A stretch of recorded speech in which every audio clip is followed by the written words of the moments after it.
In the meantime, developments in the Iran nuclear showdown. Israeli Prime Minister Benjamin Netanyahu now back home after making that impassioned speech to a joint meeting of Congress. Dozens of Democrats and every member of the Obama administration not in attendance. But Ohio Governor John Kasich was there, saying he went to support Israel. And now he's here on The Real Story. So why was it so important to you, Governor, to be there in person?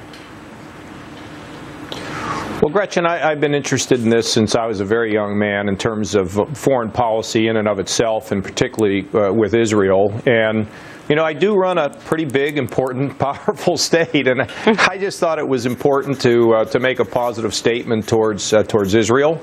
And I also have great concerns, not just in terms of the threat that Israel will face with a nuclear Iran, but I also worry about the threat to us, and I worry about the proliferation, in other words, the spread of this very destructive material that could get into the hands of people like Hamas, Hezbollah. I mean, these are organizations, we know they have no limit. So, you know, I thought the Prime Minister did a good job, and I'll tell you what he said. First, he praised the President.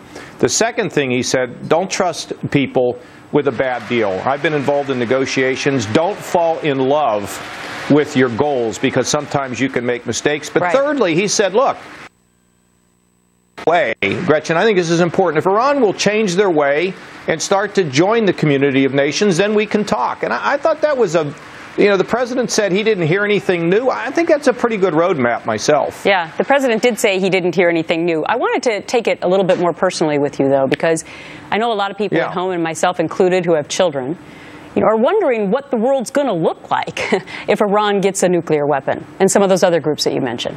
I know you have concern for your daughters, right?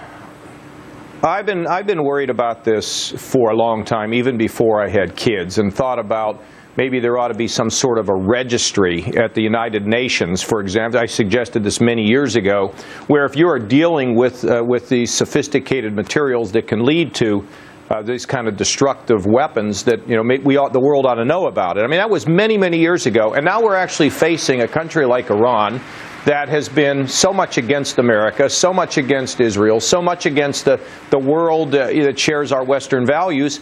If they end up with a nuclear weapon, and if they start proliferating, I mean, we have now arrangements that if North Korea starts to send ships out, this is my understanding, start to send ships out on the high seas, we have an ability to stop it, to make sure they're not proliferating. So if everybody in the world starts getting nuclear weapons, what is the likelihood that at some point those weapons get used in my lifetime, but most important, in my daughters? I have twin daughters that are 15, and I worry about them. Yep.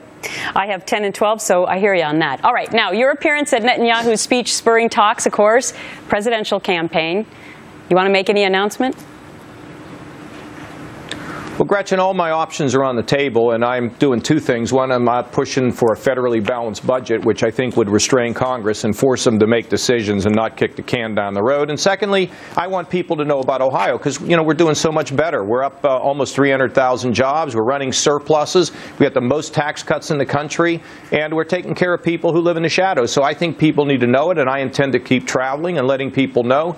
But no options are off the table. Hey, one more thing I want to mention about the speech yesterday. Okay. I saw people in the chamber, particularly Democrats, standing up and cheering.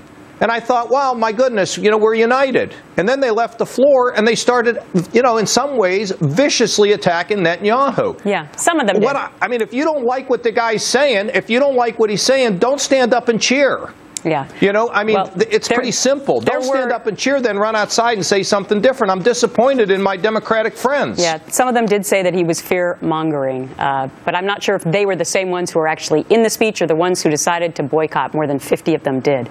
John Kasich, the governor of Ohio. Well, the ones that were there, they were all standing up and cheering. Great. Okay, Gretchen, we're cheering for you. Oh, well, thank you so much. I love Ohio. I worked in Cincinnati, Cleveland, and my husband's from Columbus. I got it covered.